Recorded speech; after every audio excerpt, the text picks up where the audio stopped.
Cuffs are off, man. Get right. Too many left in these leagues, but I ain't gonna leave. I'ma get right. Get right. Down to the bottom and scratch it for all the. Hey everybody, Adam Rank here. What's up, everybody? It's Marcus Grant. This is AJ Dillon of the Green Bay Packers. I got to give a shout out to y'all at Get Right Fantasy. If you are not subscribed, what are you waiting for? You want to lose your league? Our league. Check out the Get Right Fantasy Network. You got to get right with the Get Right Fantasy Network. And best of luck with your podcast. Appreciate the support. And you're tuned in to watch my boys at Get Right Fantasy Network. Get you right. Enjoy the show. But I tune in every Friday. Strategies provided, I will lock in every way. So go and roll your sleeves up. Yeah, go roll your sleeves up. And I'm getting down, cause I roll my sleeves up. And I'm getting right, cause I roll my sleeves up. What up? What up? What up, world? We are back. I'm Anthony, aka Rasta, and this is Get Right Fantasy Network. I'm here with my boy Fish and Frank after this Monday Night Football game. Frank, week 2 is done. How you doing? How your team's hanging in there so far? Oh man, I had a rough week, I gotta admit. But in my main league, home league here, I'm doing well. Sitting pretty at 2-0 now with the highest point scored 2 weeks in a row. So I'm happy about that. But the rest of the way was rough. I even left some injured guys on the roster. You know, that whole thing. Too many leagues this year, unfortunately. Ooh. So. Yeah, I'm not going to lie. There's a couple spots I left Raheem Mostert in there because I didn't get to my lineups for Thursday night. I had an event at work. So, of course, had to do that first. But, yeah, I mean, didn't have that great of a week. There were a couple guys that just kind of basically won people their weeks this week. A lot of big performances I'm sure we'll get into here throughout the show. A lot of injuries, man. This thing has been completely brutal. So we're definitely going to get into some of that injury news and notes here as well, too. Of course, we will discuss some of the risers and fallers here this week, guys that are stock is going up and stock that's going down. And, of course, we'll get into the top waiver wire ads for this week as well. Try to stick to folks that are around 65% rostered or less.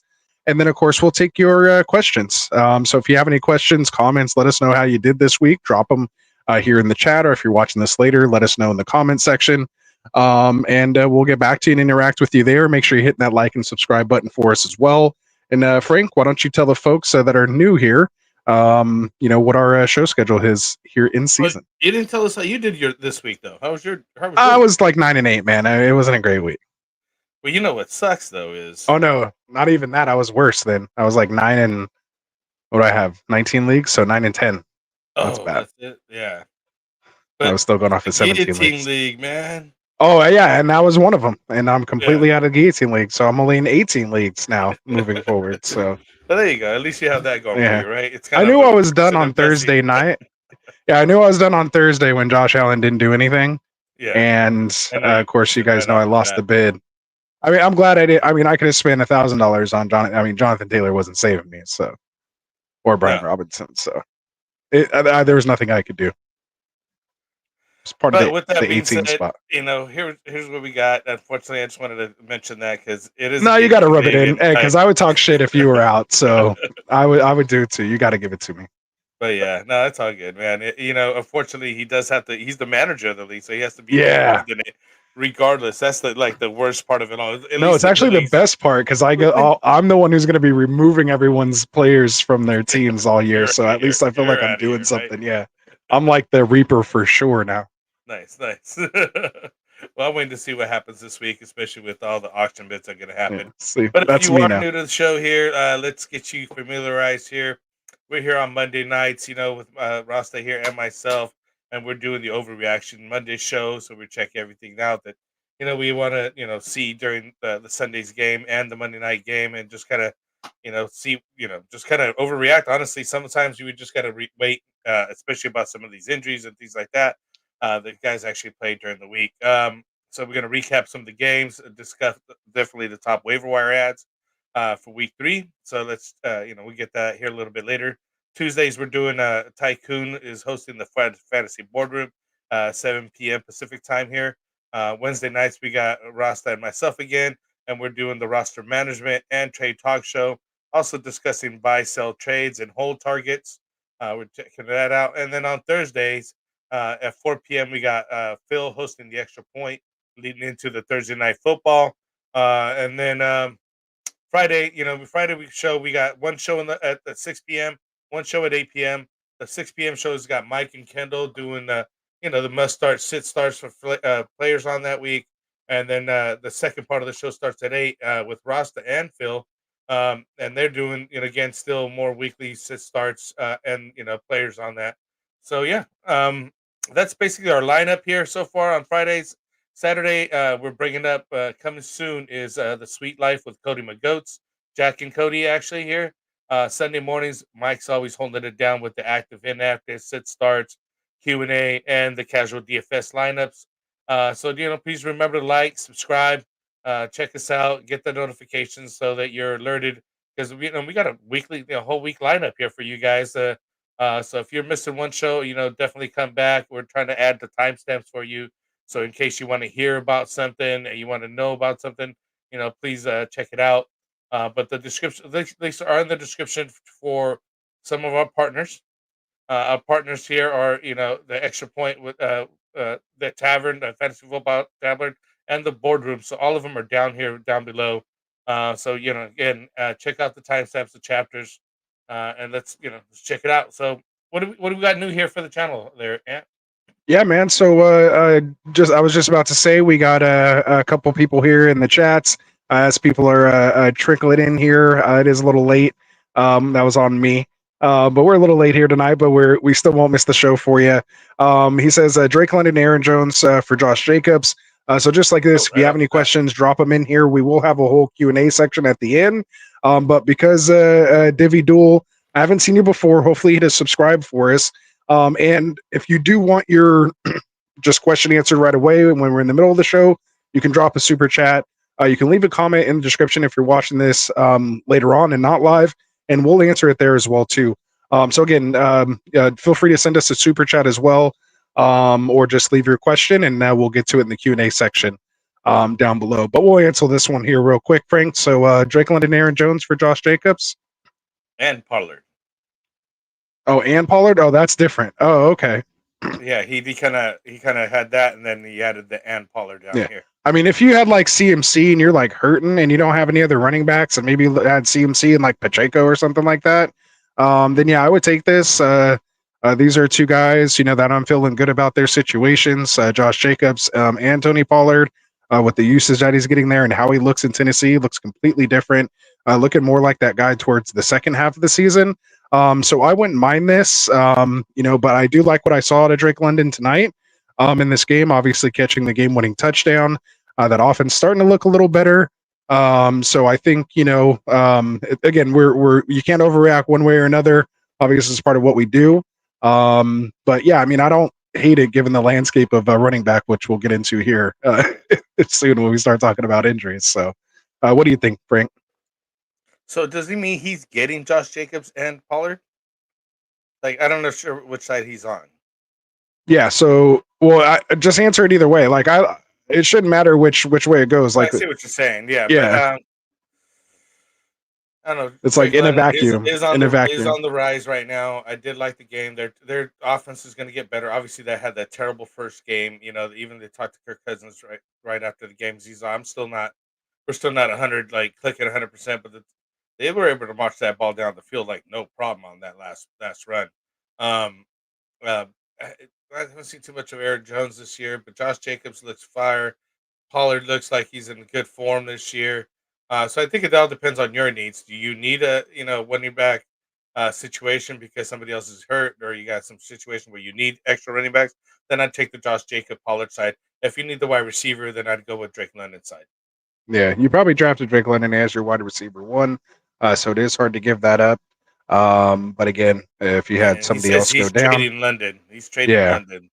So yeah, I mean, like I said, if you need the right receiver, I wouldn't mind keeping London. It's a very even trade, is what I think. Yeah. At the end of the day, I think your upsides are there with Drake London, Josh Jacobs, and your average Joes or Aaron Jones and Pollard with some upside. So that's good. good even trade. Nobody's getting up too much on the other person. It just depends on what their needs are. And I think if the other guy needs the running backs Yeah, more than you do, and you're trading away London, then you're needing the running back. So I think that you're coming up some. You'll be all right. for sure, for sure. So we have Ravens in here saying, "What's up?" If I keep London, should I start him over JSN week 3? Yeah, I would start him over JSN.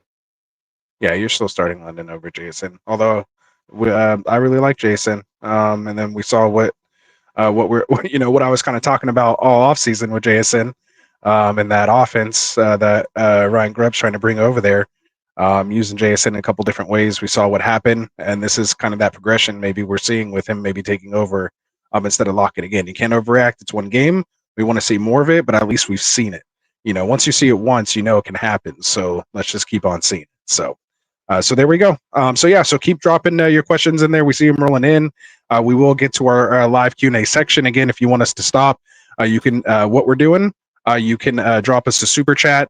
Again, if you can't stick with us through the whole show, you can just use the chapter. Come back, watch it later in the morning. If you guys are going to bed, just go to the live Q&A section, and you'll have your question answered there. So keep them dropping in there. Again, we will see them. Again, we don't want you guys thinking we're ignoring you. But let's get into the show, man. So we have just a couple things here as far as I think I did the banners tonight. So let's see for our timestamps. Timestamp me up here, Frank. Oh, okay. I got you. You got it? Yeah. All right. So here we go. We'll talk news topics and injury updates. I'll just edit that part out. News topics and injury updates. Injuries week 2 were pretty brutal, like I was talking about at the top. We have a lot of the hip drop controversy kind of going on here. So that's just kind of interesting. What's your quick take on these hip drop tackles? We also obviously Joe Mixon, which we'll get into here in a second, was complaining, had something to say about it. Jamar Chase gets a costly flag. And it came out that that's what he was arguing about. He wasn't thinking pass interference or something like that. He was talking about a potential hip drop tackle. And of course, with him not getting signed, that's super important because he doesn't want to get his foot broken or high ankle sprain or something in a potential extension here. So what are your thoughts here quickly on the hip drop tackle? I think that the reason they came up with this rule and the situation to keep the players safe is important. I mean, this game is rough enough as it is. I think that sometimes it's kind of unavoidable. I don't think that people are doing it on purpose necessarily to even injure anybody. Same thing like with the horse collar that they did, but obviously when Right. their statistics speak for themselves and the numbers don't lie when people are getting injured during this certain type of plays and this is happening. You know what I mean? That's why they don't want people taking hits to the head anymore, right? You know what I mean? Right. So obviously this is another Keep the situation best where players on the field. yeah, this is another situation where it's like just detrimental for the gameplay. You know what I mean? So it is what it is. If you get penalized for it, and especially like you said, Joe Mixon just got injured because of it and everything else. So So put your money where your mouth is. yeah, you gotta keep Fine him. play clean, play to the rules that you have at the time. Basically, There we it go. used to be different back in the day. Now it is. This is your new set. So play to the Just rules that you have. adjust, right? Yeah, There it exactly. is. Just adjust. All right, so our other little news topic here, we have the Panthers. News came out today that they are benching their number 1 overall pick in Bryce Young, and are turning over to the veteran Andy Dalton starting this week. So they feel like Andy's going to give them the best chance to win. Casales is saying that, of course, Bryce is still our guy. Just maybe he needs to chill out, sit back, learn something from the Red Rifle. So it's Red Rifle time here in Carolina already after week 2. So obviously coaches are playing for their job, and feels like maybe if he's on the hot seat, he's going to go down winning games, and try to prove maybe to the other owners that he could still coach if he has a competent quarterback. So a lot of gesturing and posturing there. What's your quick take on the Panthers benching Bryce? That's just coach speak for like we need to get some wins. Because the team looks terrible. Bryce Young hasn't been doing well, and I think the experiment's over. I was even hoping that maybe he could bounce back this year, but obviously he couldn't. And some guys basically need that extra time, and I think most the quarterbacks do. You need to sit back and watch a veteran sometimes, and it helps learning Right. the plays, helps with just being around the NFL. You know everything. You know what I mean? Like everything that has to do with the the training, the coaching, the practices, the everything that's faster. The guys, and I think that helps the young players absorb it a little bit better. I mean, some guys do well, but there's few and far between. You know what I mean? That do you know just come right in and kick butt like C.J. Stroud did or somebody. You know what I mean? And Mahomes maybe. There's everybody else. Like they struggled. It's a learning curve here in the NFL. So I don't think that's a bad deal. Hopefully he comes back, gets another opportunity, and does better. Yeah. All right, so we'll run through the carnage that happened here this weekend. Yes. We won't even talk about the guys that were out kind of previously. I may mention them here real quick, but let's just try to run through this quick as you can. Of course, you can feel free to stop me if you want, but I'm sure when we start talking waiver, a lot of this is going to get brought up again, and we'll probably still have that conversation. So we have Dolphins quarterback Tua Tagovailoa. Seems like a long time ago now, but on Thursday, suffering that concussion. Of course, he's in the concussion protocol, says he's doing better. He's in the building, taking it day by day. Came out over the weekend that he's not looking at retirement at all. So he expects to come back and play this season, or at least once he's medically cleared. So we'll keep an eye on that. We have Chiefs running back Isaiah Pacheco came out today. We saw him leave in the walking boot this weekend, but comes out he has a fractured fibula. Looks like he's expected to be placed on the IR, but it could miss even more time. They're expecting at least 6 to 8 weeks before he could potentially return towards the end of the season. So that's, like almost come playoff time. Maybe you'll get a couple games in there before you have to decide to put him in there or not. You have Cooper Kupp. He left in a walking boot as well, dealing with an ankle issue. They're saying Sean McVay came out and said he's going to be a potential IR candidate and will miss significant time. So Cooper Kupp, you'll be without him, obviously already with Puka Nacua there. So I'm sure we'll talk about that here. Yeah, they're just, and not to mention 3 linemen down. I mean, a couple defensive guys. I mean, it's just, they've been just suffering some brutal injuries. You hate to see it. We have 49ers wide receiver came out later today. I didn't even know this was kind of happening. But Deebo Samuel dealing with the calf strain, and they've already said he's missing a couple weeks. Like they're like there's no chance. Like he's already out a couple weeks, so they'll be without him. Eagles wide receiver AJ Brown, of course, did not play tonight in tonight's game. Came out right before kickoff that he's expected to miss multiple weeks as well, showing up with that hamstring injury on Friday's practice. So we'll definitely keep our eyes on that. A lot of just big names, man, going down. A lot of fantasy relevant guys. Yeah, next is Vikings wide receiver Justin Jefferson dealing with a quad contusion. At least the injuries are going to start getting a little easier now. I started kind of with the more brutal ones, but it says he's feeling pretty good, and they're saying he's day to day, but he's already come out and said he's playing. He just got basically like a Charlie horse, basically. So Texans running back, we talked about it. Joe Mixon dealing with that ankle injury after being potentially hip drop tackled. He did actually return to the game, if you guys remember, of course. Watching last night, so but they're not saying he's for sure playing this week. They're saying it's no clear timetable. They're going to evaluate him, but Mixon sounds like he wants to play, but they may sit him, and they're expected to do. Yeah, they're expected to do a lot. They have the firepower to be without Joe. Just play a little. Could be very exciting offense actually if they actually completely unleash it. So we'll see. Lions wide receiver Amon-Ra St. Brown, another first round guy. Luckily he's going to be fine. They're calling it a lower leg soft tissue injury. Campbell's being real kind of weird and fishy about it. They're saying he's okay. The only soft tissue thing I know that's in the lower leg is a calf, and we just seen all these other guys, Debo, CMC, they're out weeks with a lower leg injury. So I don't know, or a strain or soft tissue. Like again, I don't know. Everything else below the knee is hard except for the calf. So it's either the calf or the hamstring or the quad. Like those are the only tissues on your lower legs. I mean, I'm not a physical therapist or anything, but it's still not what you want to hear out of a first round pick. So we'll see what happens. Again, they're saying he will be fine. Just again, still cautious. Bucks running back Rachaad White left the game early, dealing with the groin injury. They're saying he should be good though. But again, you have Bucky Irving, just waiting in the weeds.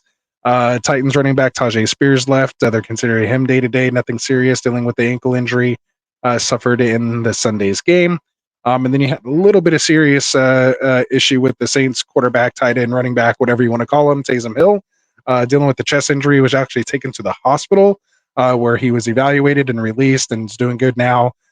Flew back to New I'm not sure Orleans. how he got injured, but he just like showed up out of like, hey, I need to go to the No, he hospital. went like to the hospital. He left the game early, went Did straight he to the have a car hospital. accident or So something? When somebody hit him in practice, or what happened to that guy? no, I don't know. It was just it weird. was it hit him in the chest. Like maybe he just got a helmet to the chest or something crazy. Maybe he thought it was a sternum or something. Yeah. Ribs, sometimes they'll call it ribs, chest injury. Yeah, so I don't know, but they're saying he avoided anything real serious, maybe like a punctured lung or something like that. Could be the concern. Remember that happened to Brandon Marshall Yeah. when he was Oh, playing yeah. with the Bears. So hopefully he'll be all right. You have Jags tight end who suffered a hamstring pregame. Didn't even know it even happened. They're saying he's considered day to day, but he'll probably be out at least another week if it happened late in the game. Doubt he gets any practice this week. And then you have Ferguson.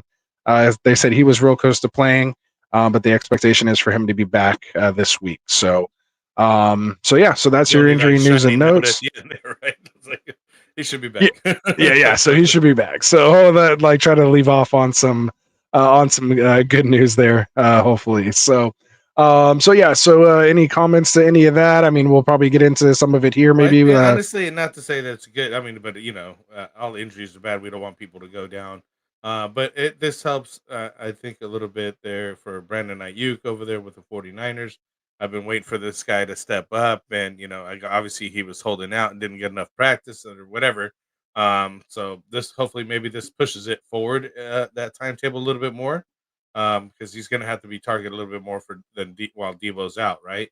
And Christian McCaffrey's out, so he was another pass catcher as well. So, but then again, that probably means they're going to be double teaming him. So who knows? Maybe get look at some WR2s over there in San Francisco, see what's going on. And then also wanted to mention, which is a little side note, because Jordan Mason on the interview, I mean, because he mentioned, oh, I knew on Friday, but McCaffrey didn't come out till game time decision basically or whatever. So he got them in trouble for not disclosing that he wasn't going to play at all. No, they didn't get in trouble at all. They didn't invest. That was like last week. We talked about that last week. Yeah, That but wasn't this week. well, I know They I did a thought whole that. investigation and they didn't get fined or nothing. They No, found no, nothing no, wrong okay, with well, good anything. for them, man. I guess. Yeah, don't be throwing those allegations out there. I thought it was. I thought it wasn't settled yet. No. But yeah, that's sort of Justin Jefferson. Good for that dude went out. I was watching that game as Ugh. well. Ooh, that was kind of scary. He was limping around for a while. It did look more than just uh like like you're saying a Charlie horse or whatever. It looked a little bit more serious. And obviously that for that kind of guy, and he was having a decent game, so it was tough to see him Decent go game. out. He Yeah, was no. destroying us. Well, yeah, that's what I'm saying. But 97-yard touchdown. That's outrageous. yeah, but I mean, You that's what literally I'm saying. can Could only you get like imagine if he three had ticks better finished? than that. Imagine if he had finished the game, though. You know what I mean? Because he went out pretty, like, I think Nah, in it was half. over. It was over. But he still could have got more. To my point. Yeah. I'm on Ross St. Bound, another guy that I'm like really worried about. Like, wait, you know what I mean? Like you're saying, the soft tissue. Like, what's really going on over there? You know what I mean? Yeah. I think they're trying to Hopefully play it it's down nothing. some as I mean, well. hopefully Yeah. it's nothing. Hopefully, yeah. But I don't know. I think they're just trying to play it down some. Yeah. Yeah. All right. Well, let's get into it, man. Let's talk some risers and fallers. So week 2 risers and fallers, and then we'll get into our top waiver ads for the week, and then we'll get into your guys' questions. So we see the questions coming in. Make sure you leave them there. If you want us to get to your question right away, you can drop us a super chat. It doesn't have to be much, but just get our attention. Let us know, and we'll answer your question right away. If not, just leave it there in the chat. We will get to it in the live Q&A section. So you can always watch it back later, or hopefully just hang out with us until we get there. So Frank, let's talk some week 2 week 2 risers and fallers. Let's get to it. So give me your number one, or when I say risers and fallers, give me one of your risers that you have this week. Who did you feel let's start with rose? QB, since we're let's Well, I did mine just by position. Like we're not doing by position. It's just I just want your top 3 risers, regardless of position. I didn't do that way. But that's okay. I got guys in each position. I would say Sam Darnold. 268 yards, 2 touchdowns, 1 INT, 5 rushes for 32 yards. People were counting him out. He's just a backup, but he came out and put a pretty good game together there. So I think him was definitely a big riser in QB world.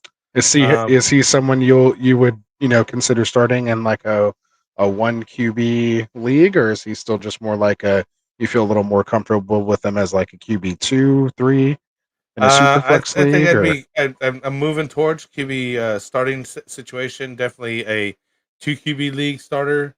You know what I mean? Because if you had Jordan Love go down, for example, because we haven't had too many QBs go down as of yet. So, but bad play is definitely there. You know what I mean? right? Obviously, Tua, another guy that went down. So maybe after Mhm. last week with you know everybody, picking up some QBs after Love, and then there's even less now after Tua.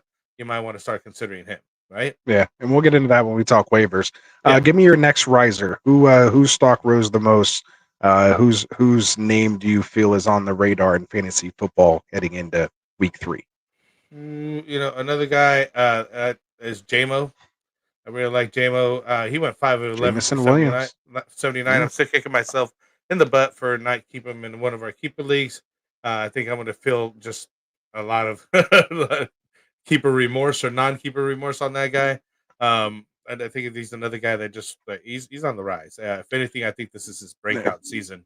I don't think Especially he'd trade for him or anything, and he's pretty well owned. But he's definitely earned his stock value. If anything, he's definitely where you got him at. He's getting more. You're getting more out of him. outproducing his ADP. Yep. Your expectations. I also like the fact, again, not like the fact that Amon-Ra St. Brown's hurt, but if he is hurt, that can mean JMO's stock, goes up. Even more. Laporta's a little down, which we'll get into maybe here in a second. The little teaser. But yeah, so I like that call with Jameson Williams. He was definitely on my risers list. So give me your third top riser in week 2. I'm just gonna take with an obvious guy is Marvin Harrison, who had like a dud first game, and he comes back for 88 for 130 and 2 touchdowns. Obviously, you got him early in the game, but he showed what he can do, and that's what we want him to do. So, as I mentioned last week, I don't think that's going to happen again. They're going to talk to Kyler Murray and make sure he throws them the ball, and they did. They connected. It's all good. I mean, obviously Arizona was rolling, so it was a really good game for them. But I just feel like that.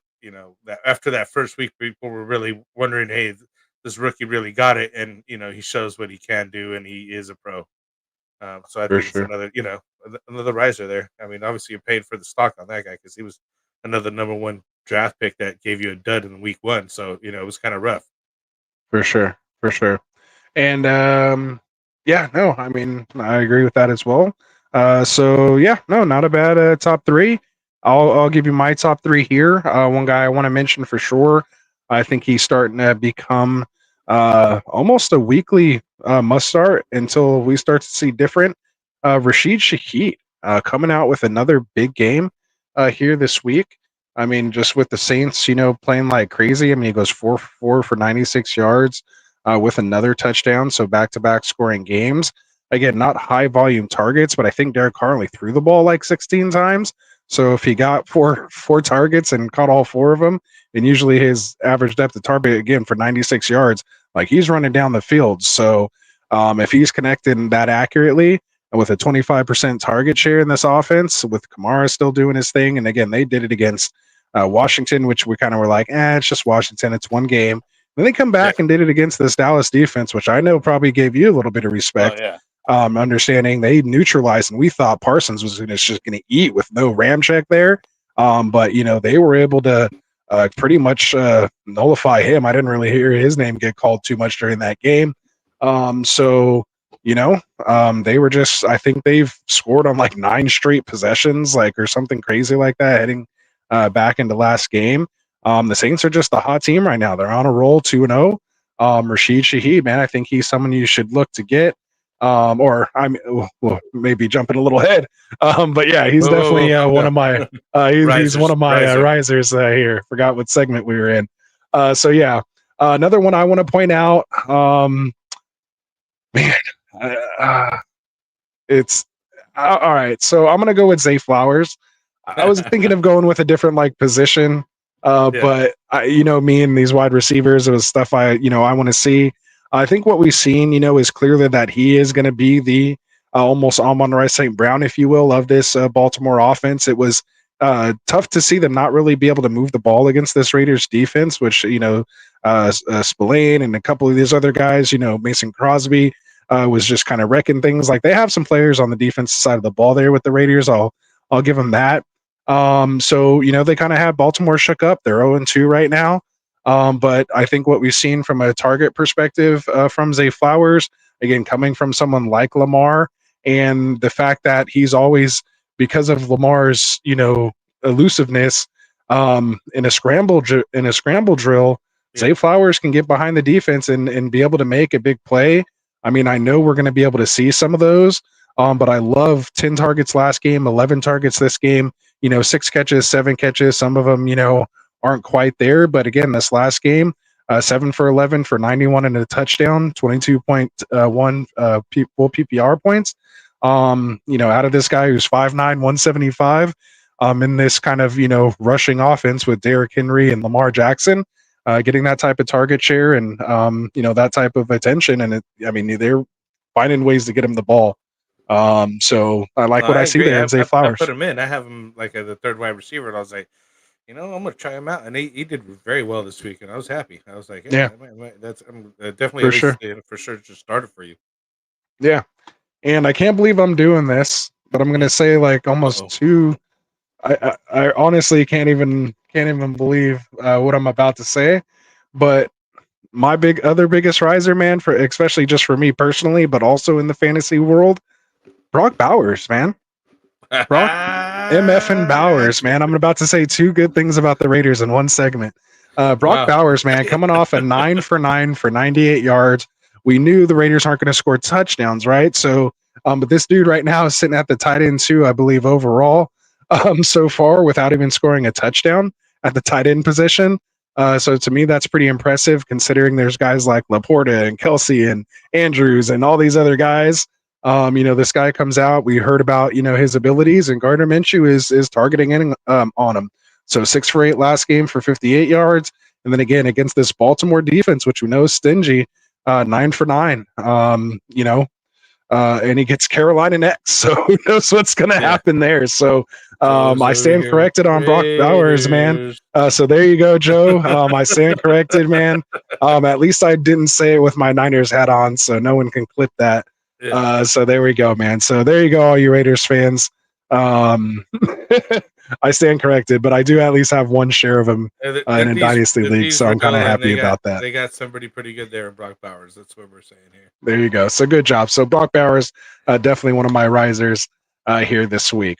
All right, so let's get into a couple fallers, and then we'll get it moving forward here. So give me one of your biggest fallers here of week 2, Frank.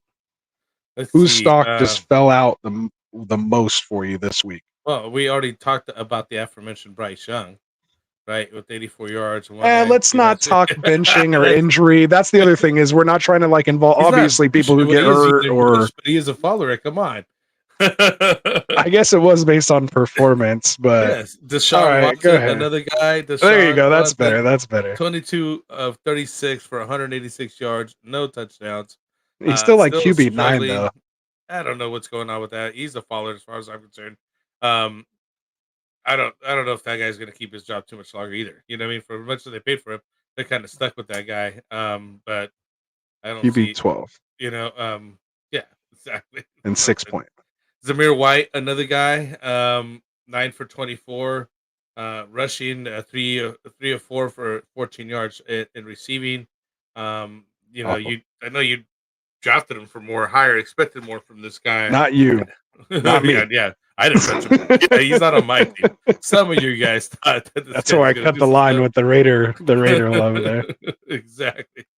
Another really just down situation here is Christian Watson, man. Literally no zero goosey. No targets whatsoever, no nothing, dude. And we had really high hopes for him, but this Jordan Love situation is not helping him. It's okay for the other guys so far, so they actually got the win. I mean, they were putting it down. They're Green Bay. So there's another guy that I was looking at. It's just fall. This 3. I mean, you need some more.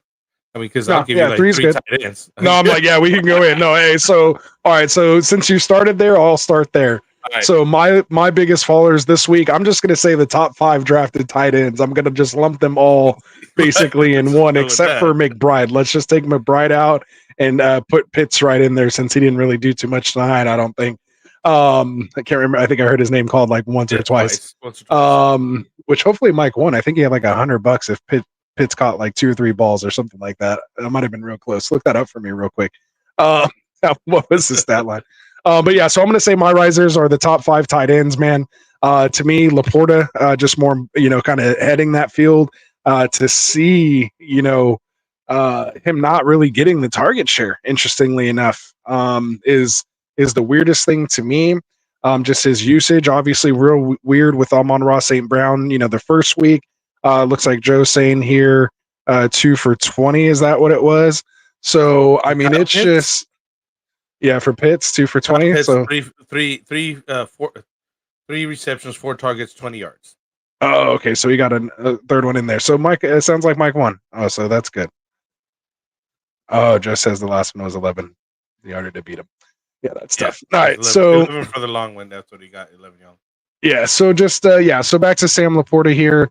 2 catches, 13 yards for him this week. 4 catches on 4 targets last week. Just hasn't found the end zone yet. Remember, he had 10 touchdowns last year. You could just say it's early. Maybe they're getting themselves going, but remember, they're playing in a dome. Like they have all these things that are, that were really high. They're just going to be this high-powered offense, and just hasn't quite, worked out that way so far. The running backs are eating really well. Gibbs and Demon are doing fantastic. But when it comes to Sam Laporta, and just again these tight ends overall that we drafted as the top 5, we should have went later grade again this year too. Just I'm going to remember that next year. Just later grade, just always at tight end. All right. The one thing about it is that everybody's was bad. Like if you think about it this way, even if you drafted them where you drafted them, nobody has that positional advantage on you anyways because except for Bowers and Kittle, everybody's been they're pretty killing bad. Yeah. They're doing all right. I mean, I don't think they. And Kittle's about to eat with no Debo either, too, and no McCaffrey. Kittle's about to go crazy. Did he get injured though? He just went in for IV. He had cramps. Okay, he didn't remember. He didn't practice like all off season, so he was probably hurting there. All right, so we'll move on here. So I will give my next biggest faller. For me, Jerome Ford. To come out and see him almost like just splitting work and almost didn't even seem like he started, with Devonta Foreman getting, some carries in there. I didn't like what I, saw to that usage. I want to see him, dominate this backfield. He had the opportunity to be worked in the passing game. I'm not going to completely give up on him now, but if he had another big game this week against Jacksonville instead of just 7 for 64, which isn't bad. It's a good rushing average, but only 1 catch for no yards and only 2 targets. Again, I think this is more just kind of Deshaun Watson being Deshaun Watson, and I just can't wait for Winston to get in here. Let's just hope that happens before Chubb comes back for the sake of Ford. So he might be on a buy or sell when we talk on Wednesday. My last faller that I'll put on here is going to be Keon Coleman. I'll go with the other wide receiver that put up a goose egg here this week in week 2, that we were kind of getting those mid rounds that we expected to, at least for me, kind of hopefully pay off if you needed him, especially with, some of the wide receiver situations we lost almost like kind of in week 1 to have to throw him in your lineups week 2 after having a pretty decent day, 5 for 54 week 1. You kind of felt comfortable if you needed him in a spot start in a flex situation. So yeah, tough spot for him. There could be better things ahead. But this offense may not be what it seems. Josh Allen may not be what it seems. It might be the James Cook show, but again, let's not just get too crazy just over, 1-3 touchdown game. I think it was just gameplay and what they stuck with what's working for them. Why should they go, pass it or whatever? And this guy's just rushing down their throat. Had he been stopped, I guarantee you they would have went to the. You know what I mean? Like, what I'm saying? It's just game shit. It just basically what fell to them. We're here to analyze. We're here to analyze. Yeah. And honestly, but don't overreact. I didn't mind him having an off day because I was playing against him, but I also have him, so I'm like always torn about that kind of situation. You know what I mean? Welcome to multiple leagues. Yeah. Right. So whatever happens. Just let it happen. Right. Oh man, good stuff. All right, man. So that'll wrap up our risers and fallers segment. We kind of testing that out. Let us guys know what you think about that segment. We kind of replaced our top performers and game balls with something like that. So let us know if that was, a little bit better, conversation for you guys. Content. As far as, highlighting some of the top and bottom, or, identifying more of these middle guys that are going up and down versus kind of, what we expect out of these top performers, although it's fun giving out those game balls. So yeah, drop us a chat, drop us a comment, let us know what you think about that segment. Otherwise we will go ahead and move on. Frank, you want to tell the folks here, about who helps us pay the bills here? Yeah. So, before we get to the, waiver wire ads of the week, we got to talk about Underdog Fantasy, who's the best and easiest place to play fantasy sports. We enjoy their best ball. Anthony and I did plenty of best ball tournaments this off season, starting into the season here. We're live streaming all of them, most of the off season. Got a couple of them in there, and now we're doing the pick'ems as the season has started. There's a lot of basically is what's going on with everywhere else is just basically pick'ems are getting done. Where you just simply pick higher on lower on the player stats for total yards and touchdowns. And you could put stacks of them, 2-3 of them, to earn multipliers on them. So they're really fun to get in there. So it's go sign up, use the promo code GetRight. Not only would you receive 50% deposit match, now up to $1,000 in bonus cash. So any deposit exceeding $200 will be capped at $1,000, though. Okay. But you also need you get a special every week. I'm not sure what the special is this week. I think it's still they're rolling back the CD Lamb again. Oh, if not, it might be another one, but this is what I saw on the week 3, so I'm rolling with it. Well, nice. So if they're rolling back with CD Lamb, awesome. Let's get some of that one going. Because he's been on fire, regardless of win or loss over here with Dallas. He's been putting his work in. So again, download underdogfantasy.com. It's the fastest growing fantasy sports app on your Play Store or App Store, whatever you got on the system. And join us and do a pick'em contest with us today. Best ball's over, but pick'em's still rolling strong. For sure. Good stuff. Good stuff.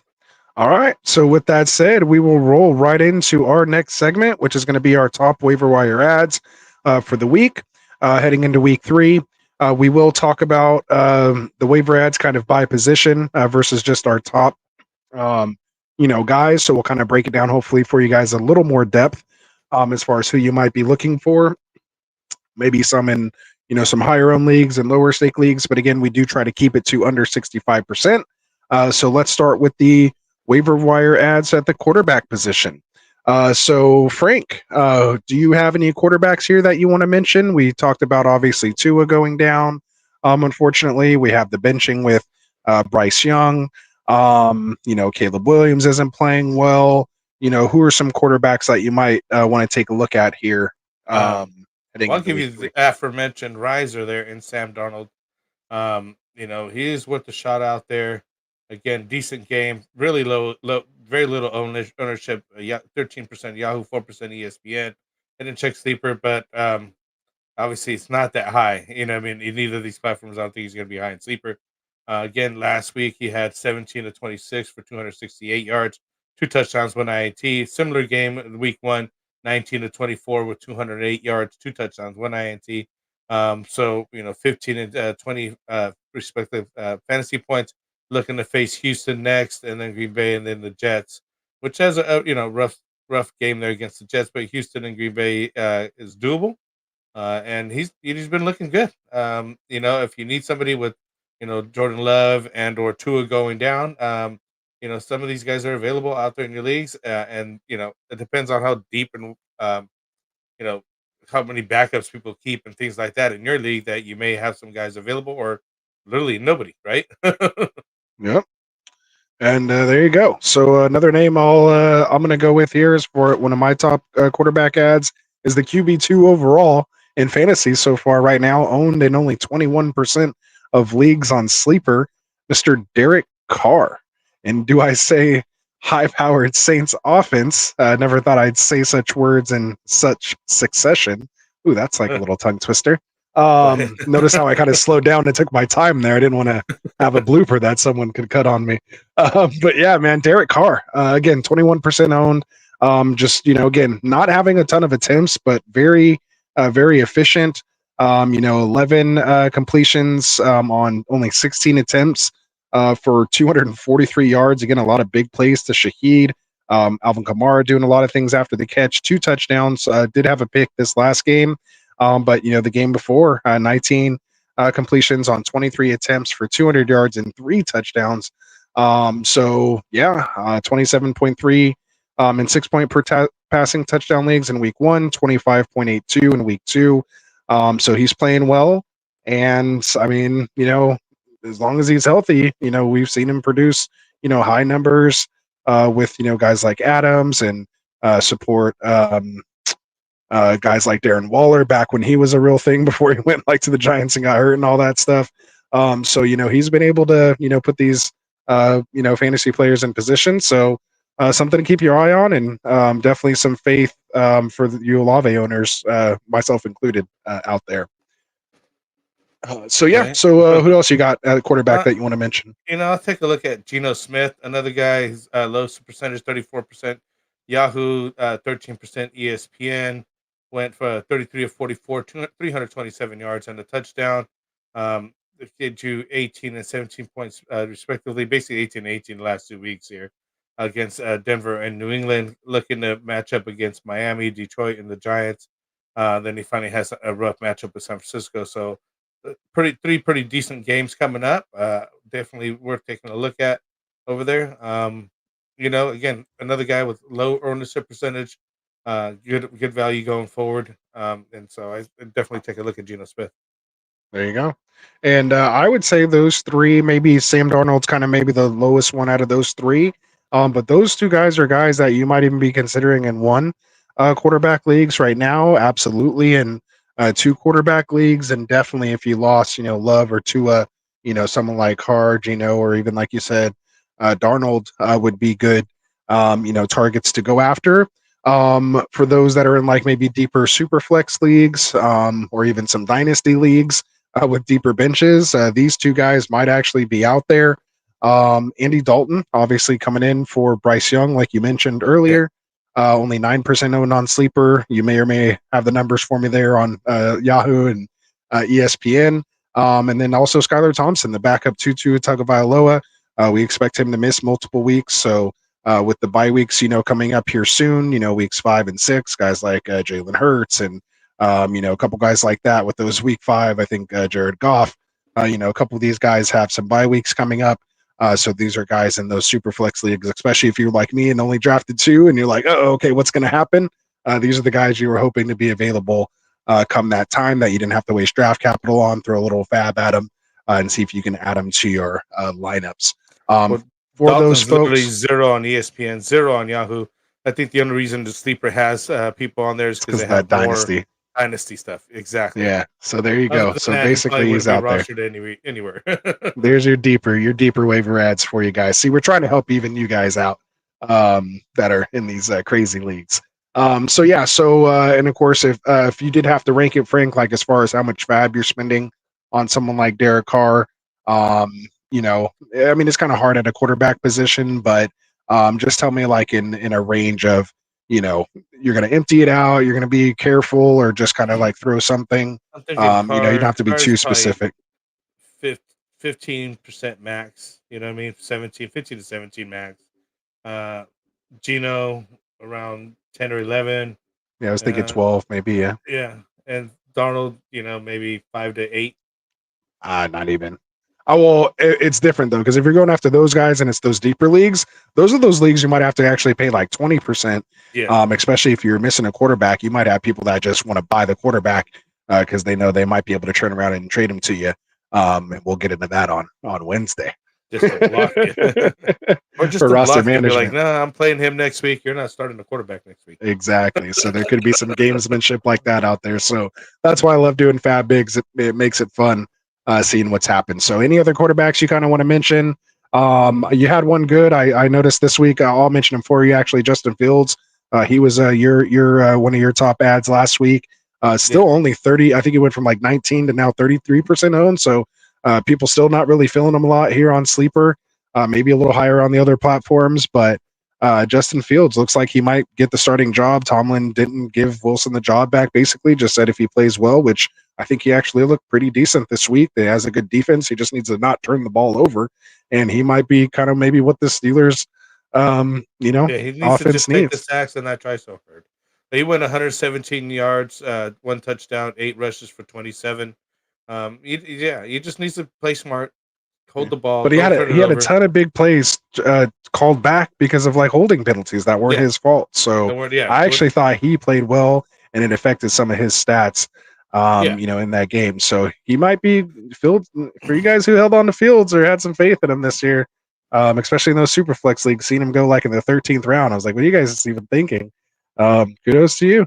You guys had more balls than I did to I threw draft him someone like him, in man. a best ball league. I was like, well, Best ball, yeah, that's a little different, but yeah. In a redraft league or like a super flex league, I mean, but he was going like 3 rounds ahead of Wilson, who was named, the starter at the time. yeah, So really. That's maybe that what just, was crazy, right? maybe they that knew tells you a something. little more about Wilson. Yeah, maybe they knew. Anybody else you want to mention there? Were you ready to move on to running backs? We're good. Let's check out the running backs this All week. right, man. Let's get on to running back. So, running back waiver ads for week 2. Let's start with obviously a lot of these, are based on injuries. So let's start with the Joe Mixon injury. Looks like again he's going to be okay, but it looks like the guy that came behind him was Cam Akers, 53% owned here on Sleeper. I'm sure you may have his other roster percentages there. But what are your thoughts here on Cam Akers if Joe Mixon misses time? How do you think he looks? I mean, this is a max man up situation. Obviously, Houston is a nice high power offense. So it's definitely worth a shot to bring him up. He went 7 to 32, 13 long, just one catch. He is only 1% on Yahoo, 1% on ESPN. See, now I see widely 3% here available. on Sleeper. It's doing that weird thing to me again, so don't trust my percentages here again. 1 to I 3 don't is know. not so bad. It's not that. It's obviously very low. That's all we got to say. So he's definitely widely available because everybody was thinking Joe Mixon's the man, and he has been. But if this injury keeps him out, if you're hurting, you might want to put him in. Yeah. See, I don't know what to believe because one of these said 64. This one says 4. Oh, well. All right. So the next one I had, the guy that was on the thumbnail, Mr. Carson Steele, the guy who might be potentially coming in to take over here for Isaiah Pacheco, and he's expected to miss at least 6 to 8 weeks. Again, when I checked earlier, it looked like 61% or something percent he was owned. I looked right now, it's 4%.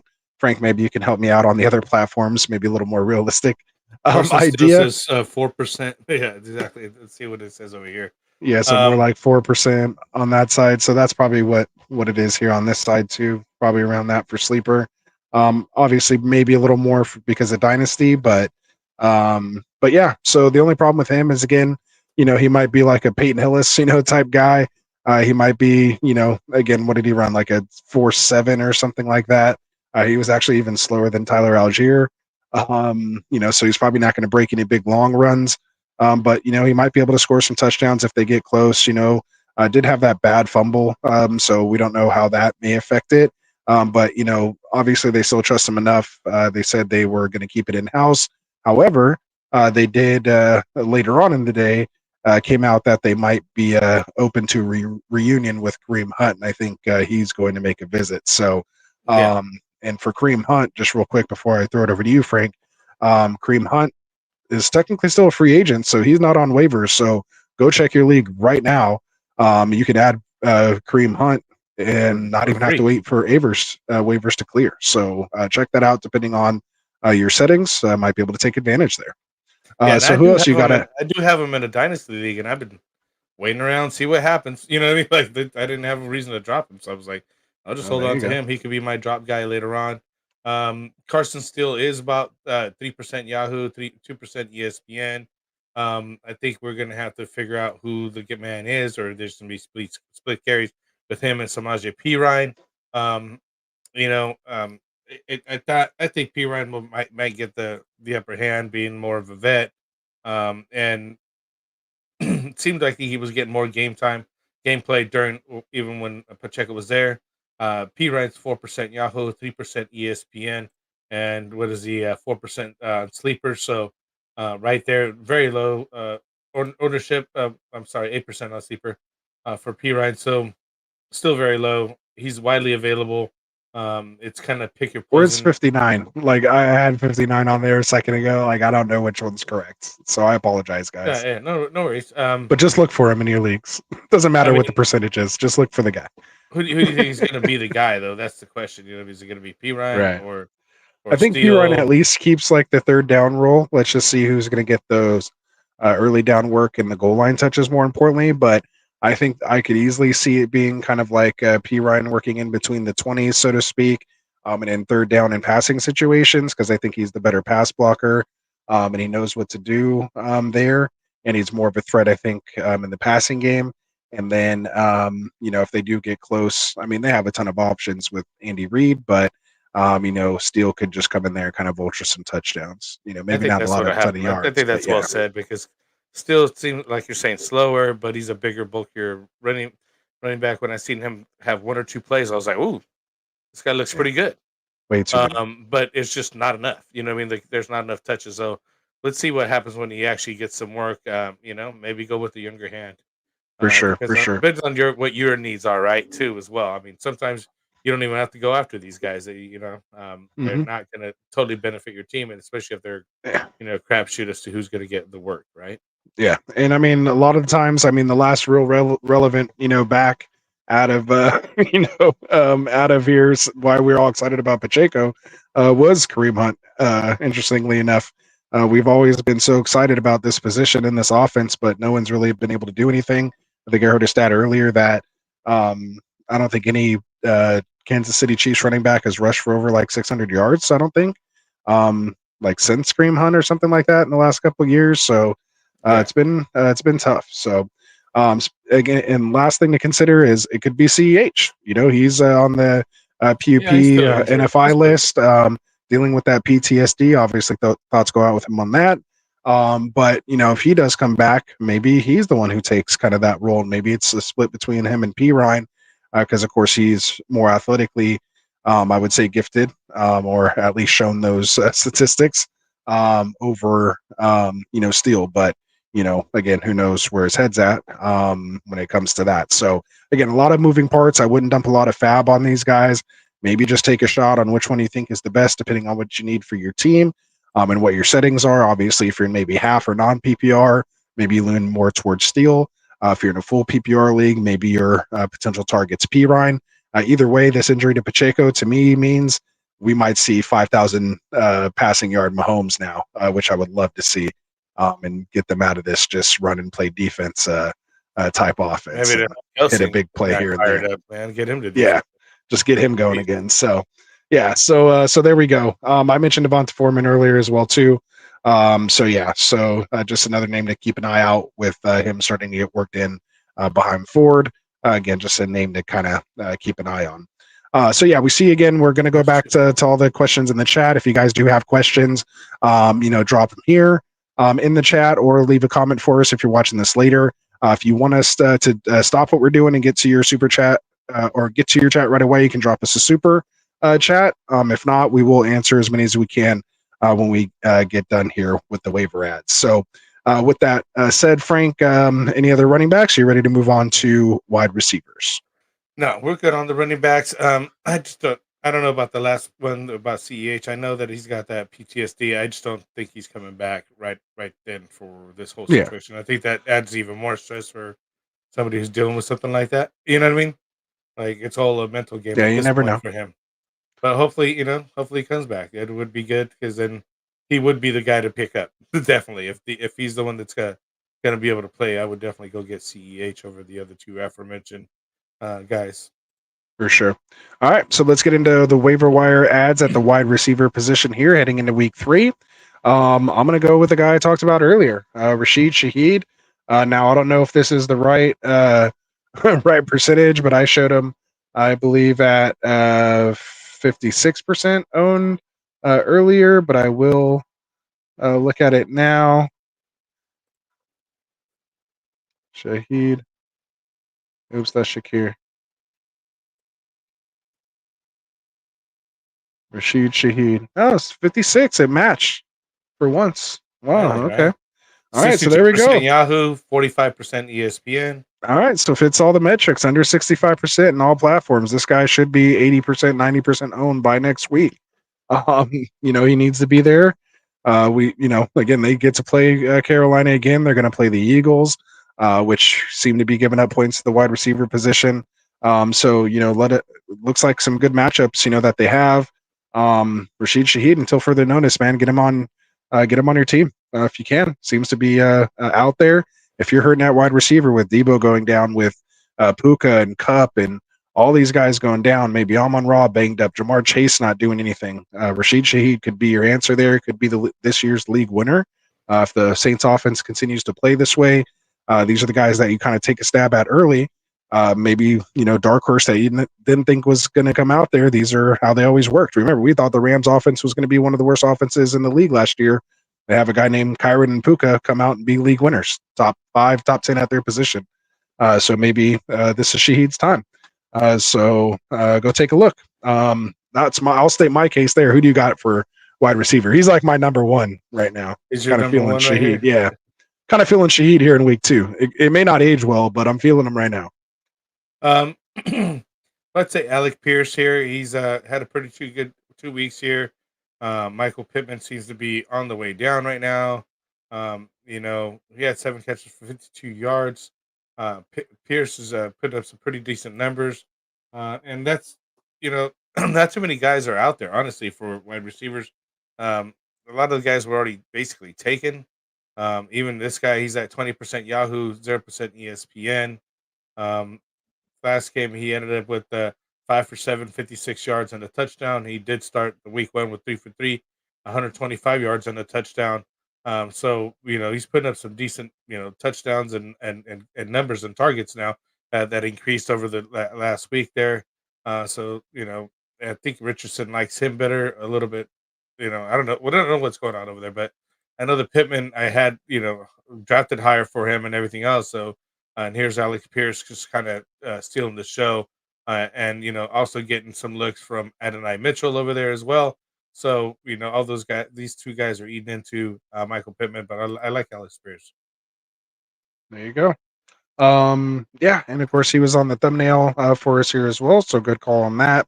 I'll take this as the next one. I'll take the Rams potential wide receivers. Again, just mentioned Puka and Cup both being out. So you could take a look at Demarcus Robinson. He doesn't quite meet our threshold here. I believe he is owned in more because of last week. He was kind of, I think, took him out of our range. But you could take a look at these other guys now with Cup out, Ty Johnson and Tutu Atwell. I believe they're like in the 60s, low 60s and like 30s for Atwell. So again, we don't know who it's going to be. If you can throw a little bit of fab at these guys to see which one, maybe you could stash and see which one comes to light. But for me, I think Robinson is the real one to own. He looked to take that role once kind of Cooper Cup went down. Robinson, yeah, I'd agree with that.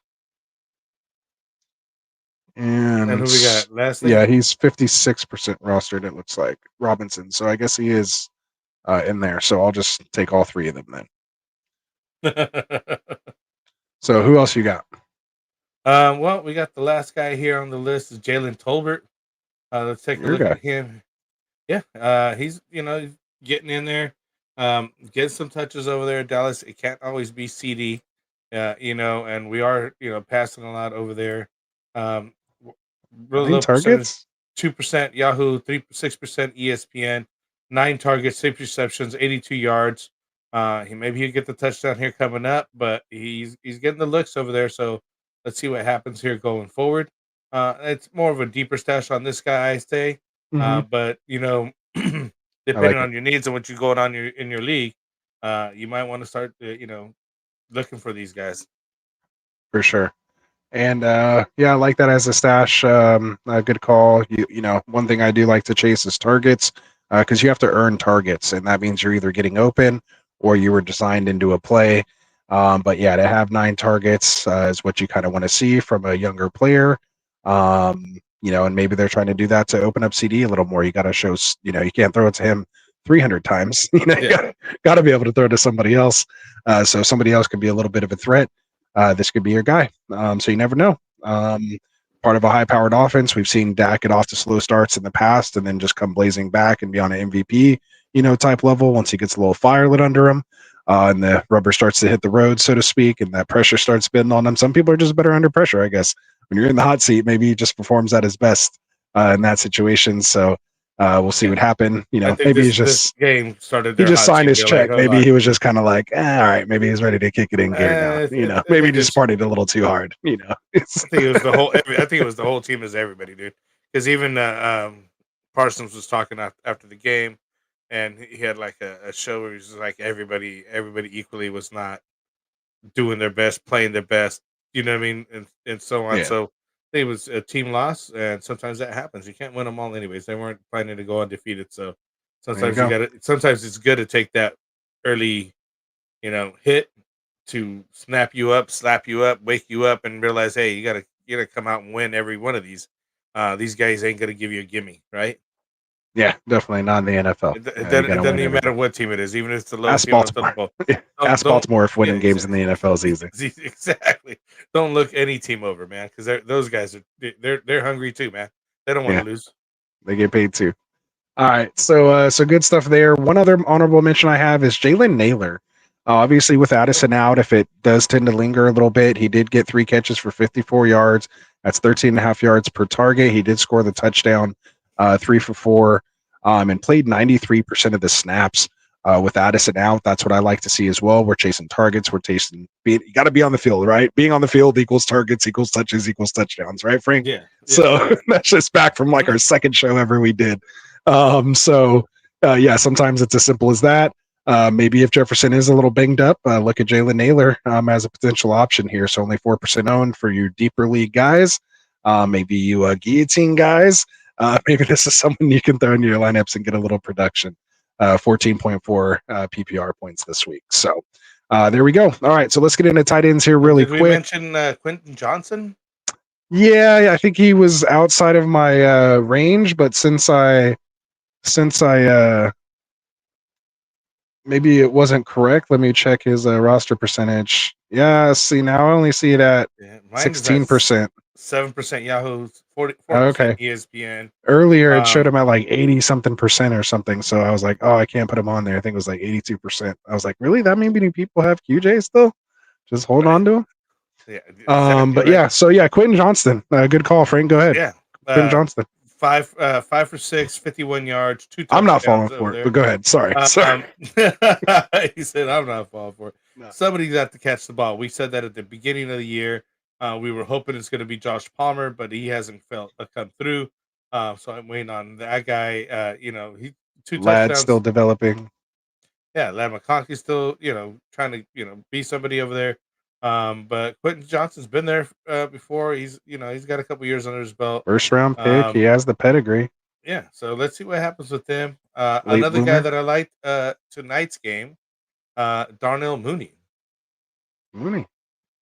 Tell him about him, Frank. Tell him about Mooney. Yeah, I'm telling you, opposite over here of Drake London.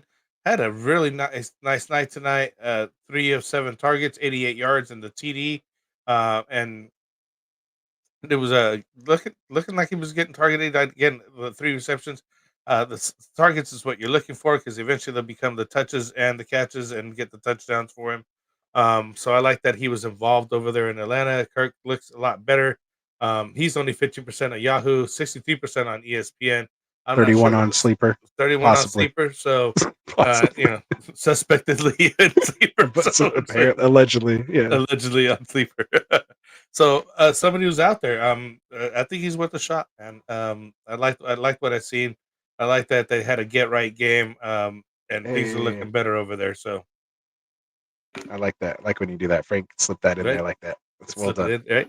Well done. Well done. Well done. All right. So you ready to talk a couple quick tight ends here, man? And let's get to some questions. These people are dying in the chat. Yeah. Oh, yeah, Get your no, questions. We're about to hit that Q&A section right after this, guys. Start putting them in there because Absolutely. I'm far back. For sure. So yeah. You start scrolling up and finding some questions as I lead us in here to the tight ends. So let's talk tight end waiver ads for week 3. One of the guys I have to mention here, Eric Hall and Mike Gesicki. One of these guys, Mike Gesicki, had a big night or afternoon, coming off a 9-target, 7-catch game. Didn't really do anything the week before. My percentages are probably wrong. Let's see.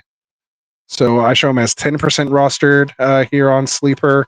And, again, 7 for 9 for 91 yards, with no T. Higgins. T might be coming back, so you never know. He also played only 47% of the snaps, which is why I wanted to bring up Eric Hall, because he looked good out there as well, too. Let me see. He didn't have the quite the stat line that Gesicki had, but he had 4 catches on 4 targets for 32 yards. Still scored 9.2 points, which is probably good enough for like tight end 12, like any given week at 9 points. So, he's the up and coming kid, 6'5", 255, big kid, moves well.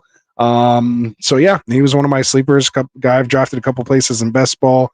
And I think I have him stashed in a couple dynasty leagues as well too. But yeah, Eric Hall, make sure you take a look at him.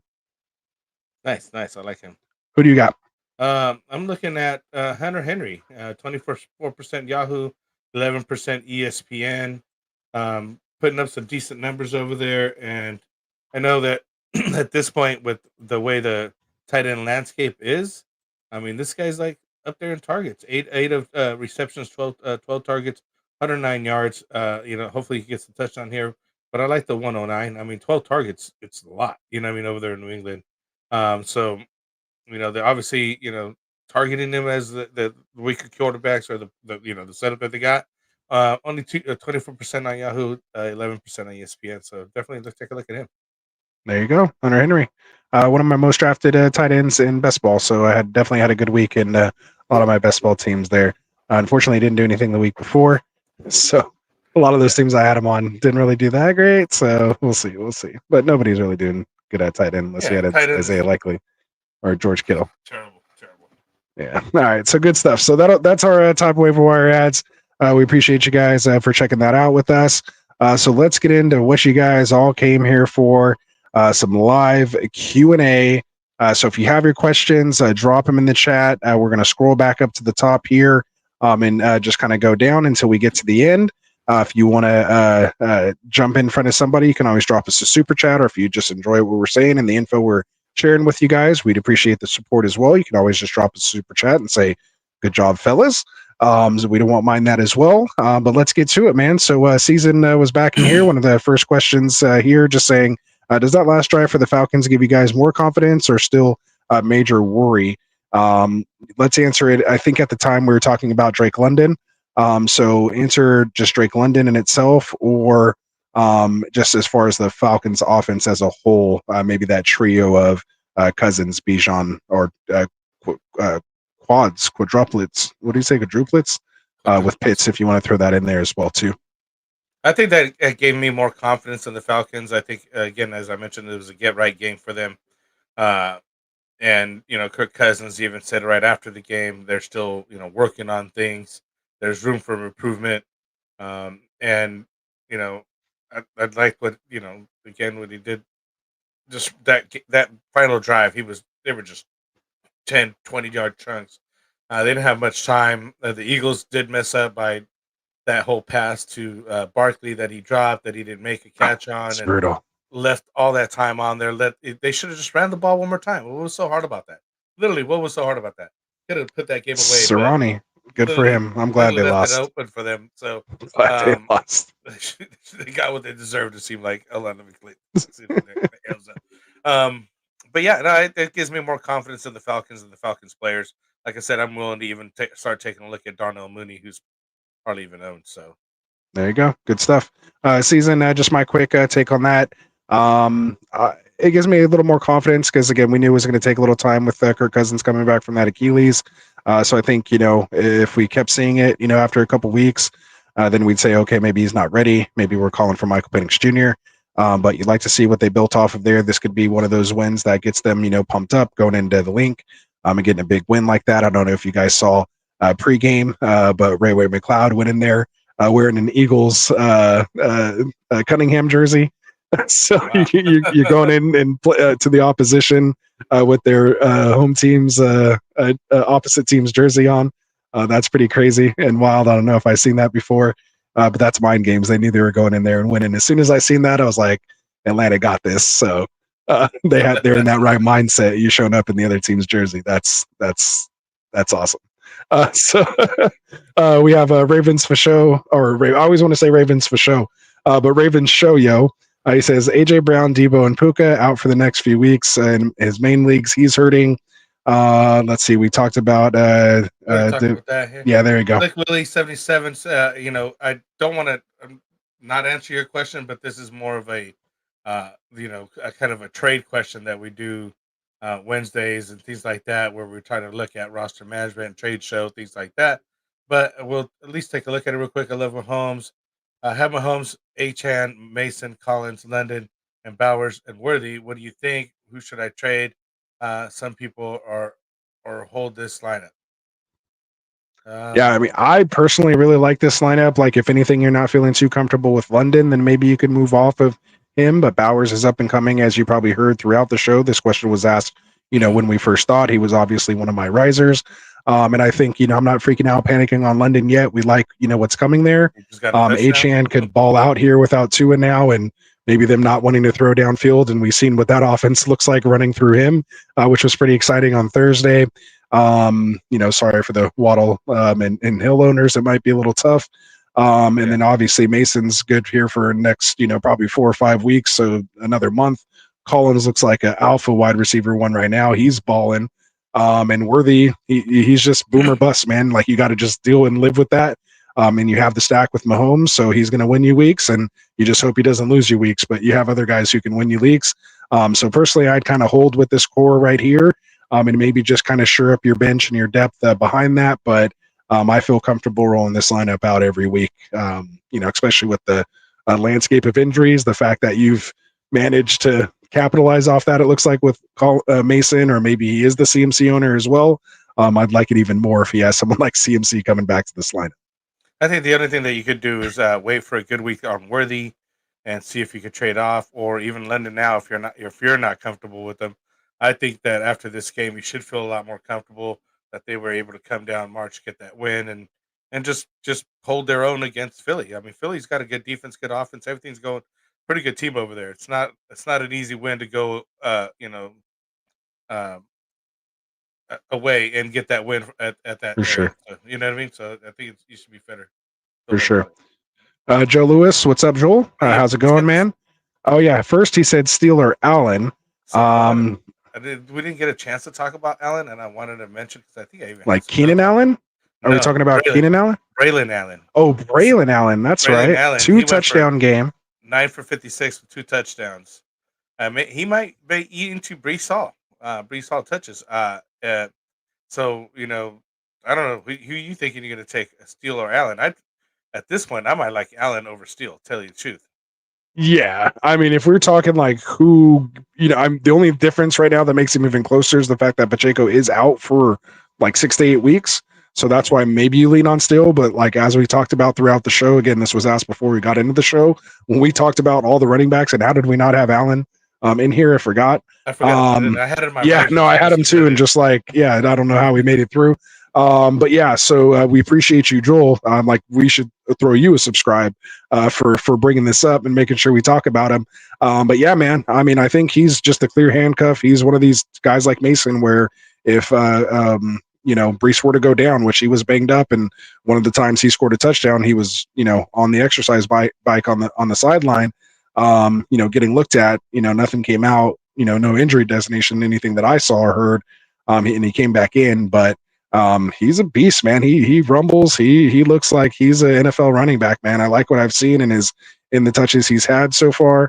Even against the Niners, he had a nice run as well too against that defense. So yeah, I would probably, again, just depends what you need. If you're sitting in a good spot and you don't have any injuries you're dealing with right now, then absolutely go Allen over Steele. If you are, needing a running back for like this week, you might have to roll the dice with Steele. I don't know what you can rely on Allen. He's not going to score 2 touchdowns every week. Yeah, I don't think he's going to score 2 touchdowns.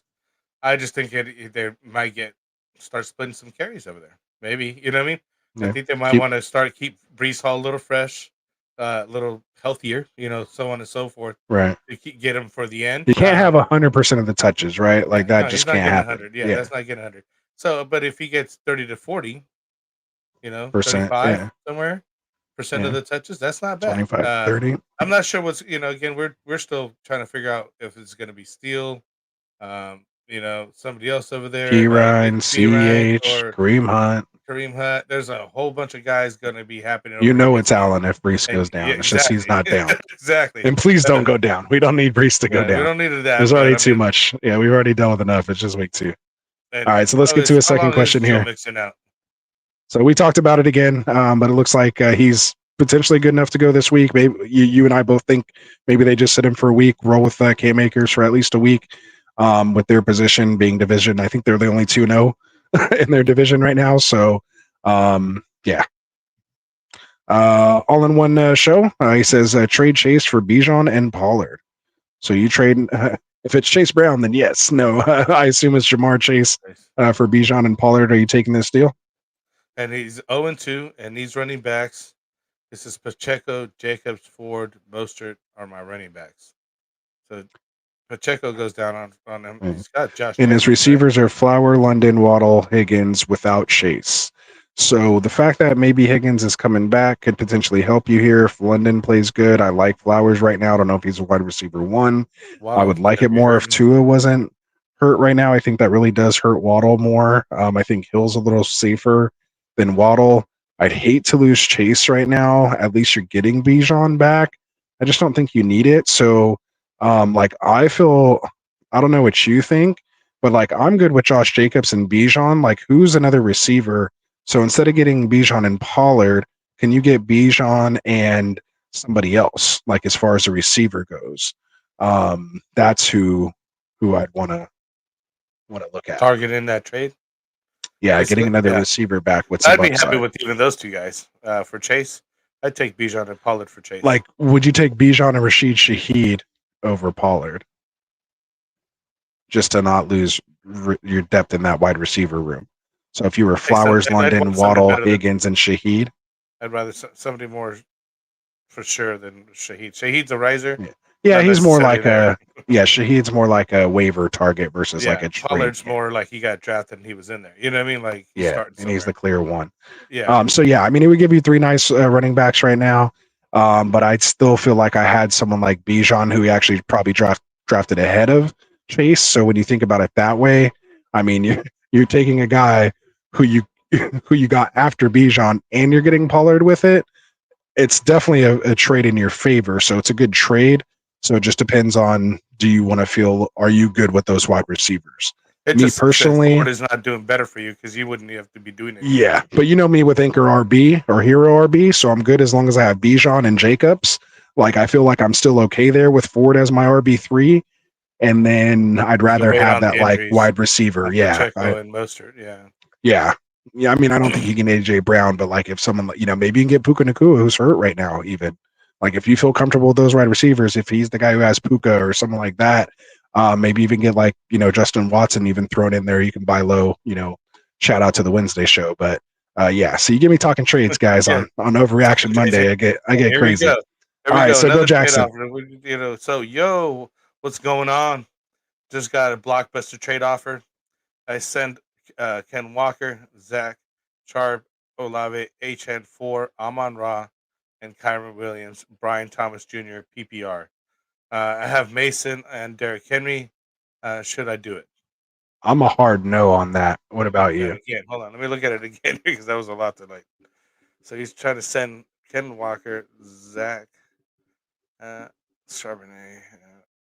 Olave, HN for Amon Ra, and Kyron Williams, Brian Brian Thomas Jr. No. The No. Seahawks running back has been producing as a solid top end RB2, borderline RB1. Olave had a bad week 1, decent week 2.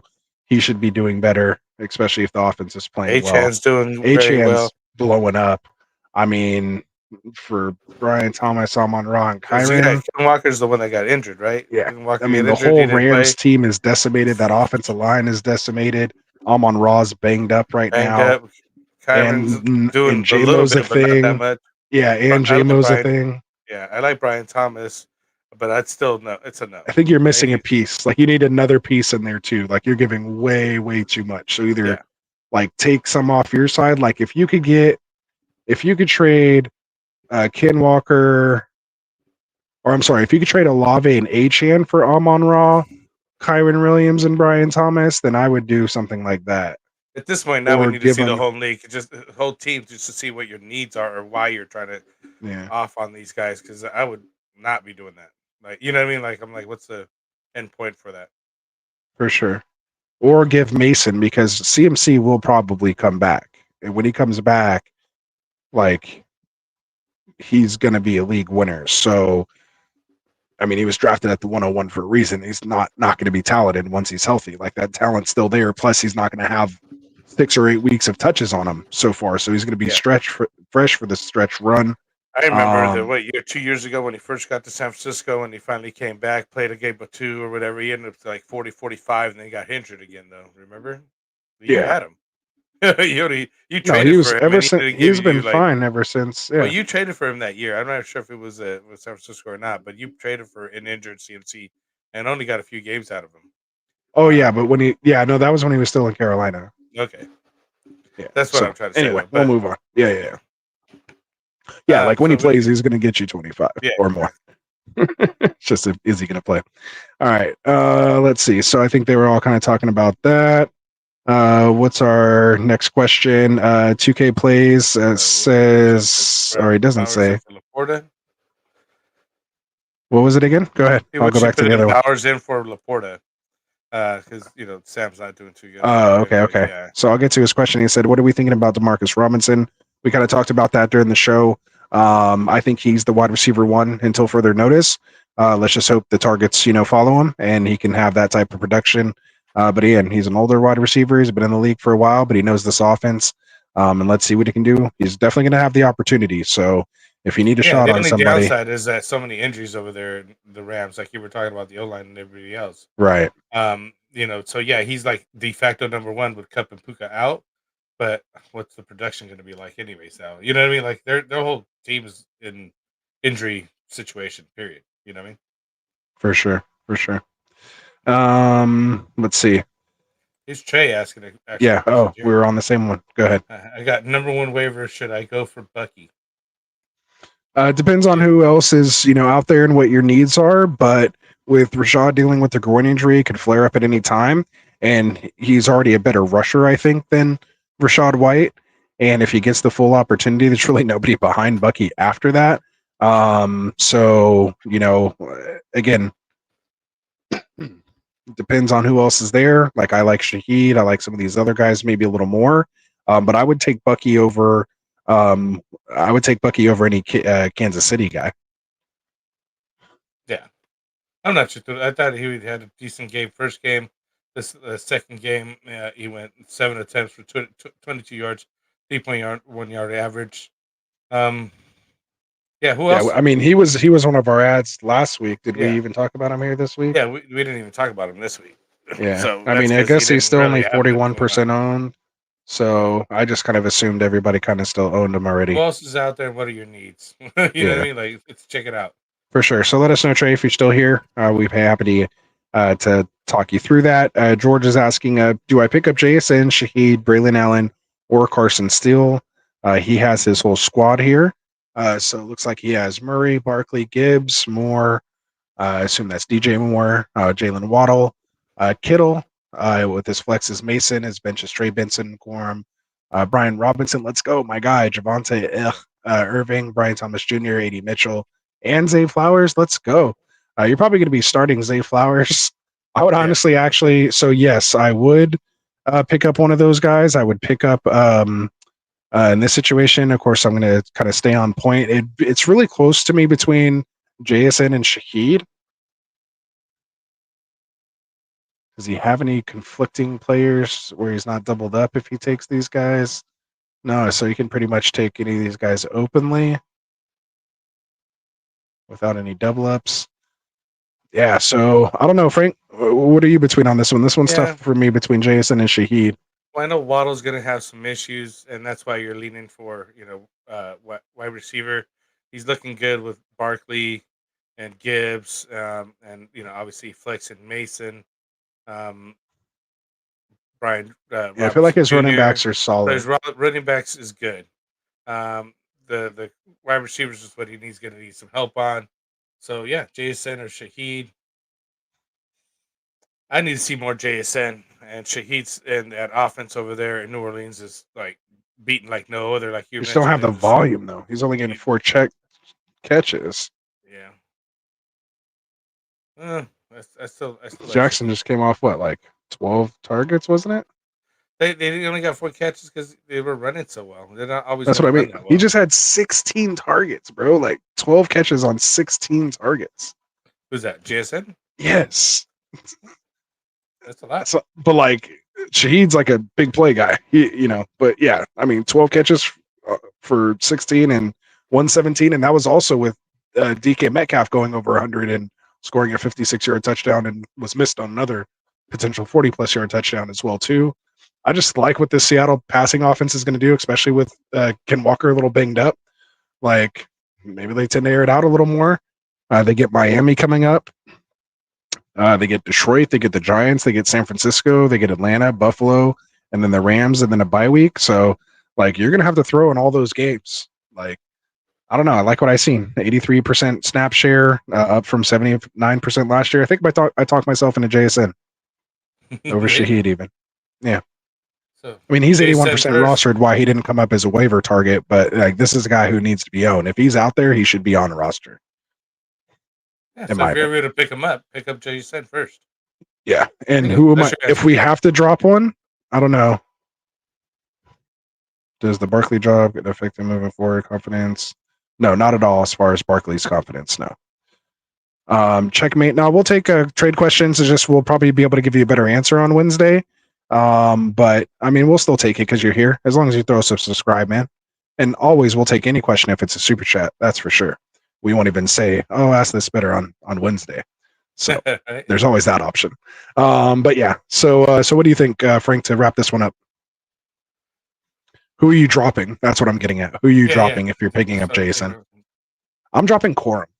Actually, given all the injuries, like even if Kyron gets hurt, like it's just another player hurt on the Rams. Like I'm not like, oh, Corum, so exciting, with no anybody else. So that's my opinion. Or Benson. No, I think because that's still a high-powered offense, the Cardinals. If Connor goes down, Benson's going to be the guy. Yeah, but he's still just a handcuff right now. Yeah, but I'm just saying, like, so if you put him in a vacuum, Connor goes down, Kyron Williams goes down, who do you want out of the two? You want Benson because Corum's entire rest of his team is still hurt. Yeah, I know what you're saying. I'm not saying that he should go. I'm just saying those are the two guys that I would be looking to drop. Okay. So your preference. I don't know. I was trying to convince you. No, you can convince me. Either one of those guys, I think, are expendable. You're just whatever. Either way. Okay. Yeah. I still like the upside a little more with Benson, so I would drop Corum. Honestly, I'm surprised people didn't say I would drop Javonte. Honestly, I'd probably drop Javonte if you really asked me, but Javonte wouldn't even be on my team. The Corum, Benson, Brian Robinson, like that would be Brian Thomas Jr., A.D. Mitchell, Zay Flowers. Like that would be a real decision for me to have to make. And in that case, it would be Corum that I would drop. So let's see. Sober Money says in Dynasty, Gibbs for Devonta Smith and Pacheco. I don't think you can, and I'm one of the biggest Smith and Pacheco fans. If you're not contending, which if you got a high draft pick, who knows what happened there with Gibbs? It could have been somebody else's pick. What do you think on this one, Frank? This one's tough for me. I mean, a lot of it depends on build and construction and full PPR and all this kind of stuff. I mean, I love like you're I getting would two take Devontae quality Smith and players. Pacheco in Dynasty, especially because it's Dynasty, because you're going to have Pacheco next year or whenever he gets healthier again. Devontae Smith is doing pretty well over there, and I'm not sold on Gibbs. I'm more of a David Montgomery's going to be always eating at his touches, and it'd be the next man up for Gibbs and whatnot. Gibbs has been balling too, but just quietly. Yeah, I'm just They saying limit each other's upside. They're both like fantastic RB1s. Yeah, that's what I'm saying. And that's why I like Devontae Smith and Pacheco side because of that. Yeah. That's tough. I'd ask for a pick, like maybe you can get a second as well too. Like obviously ask for a first, but I would say a second. But I don't mind Here getting comes a the younger teeth wide pulling that receiver Anthony too. does right there. Let me Yeah, just get a second also. just throw a little second in there. And only because too, I also like it because you're getting a wide receiver, which in Dynasty I'd rather build around wide receivers and have that position, locked in a little more. Especially in full PPR Dynasty for starting 2 or 3 wide receivers plus multiple fluxes. So yeah. Let alone when AJ Brown's out like this, he should ball out. Appreciate it, Silver Money. Hopefully hit that subscribe button for us. If not, hopefully hit it for us here. Hit that like button for us as well. Checkmate says CMC Mason backfield reminds me of back in the day with Priest Holmes and Larry Johnson. Yeah, they kind of kept replacing each other there. But what are 2 great fantasy names right there, man? Remember those days?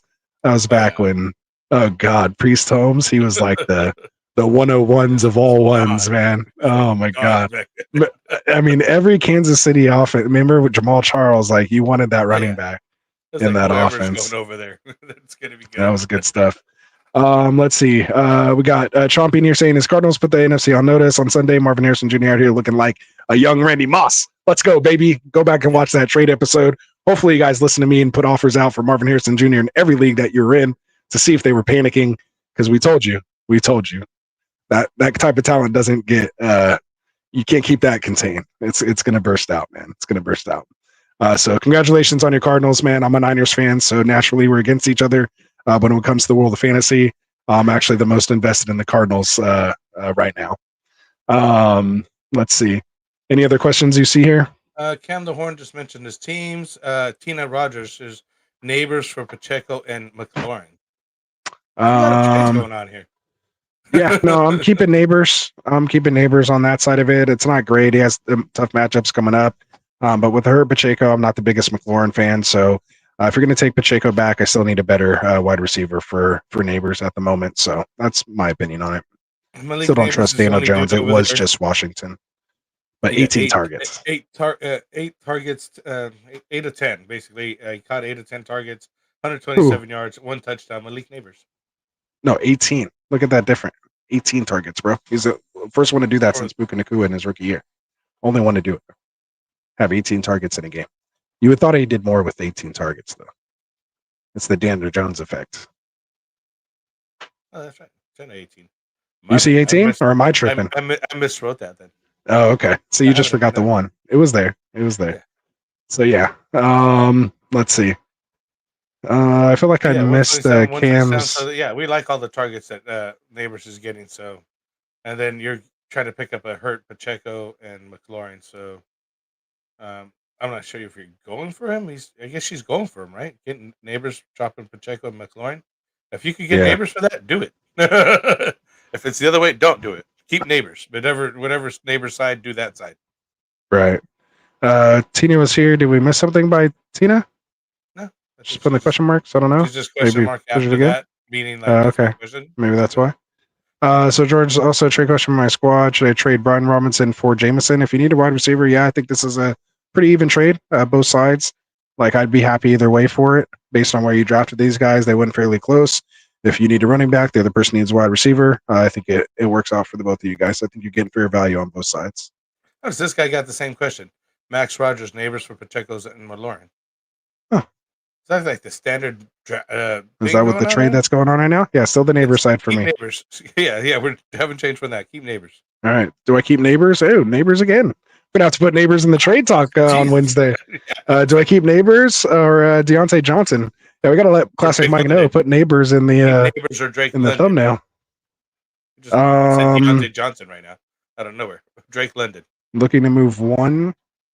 I would probably keep London and sell Neighbors just because I don't believe in Daniel Jones, and you might be able to get a lot off Neighbors off 127 and a touchdown and 18 targets. Yeah, I agree with Anthony. Keep Drake London. I There we have go. more faith in that. What's up, than Warrior Loft? anything with the Giants, period, right now. There we go. But I mean, with that kind of target numbers, but sometimes you just can't do much with it, anyways. But For sure.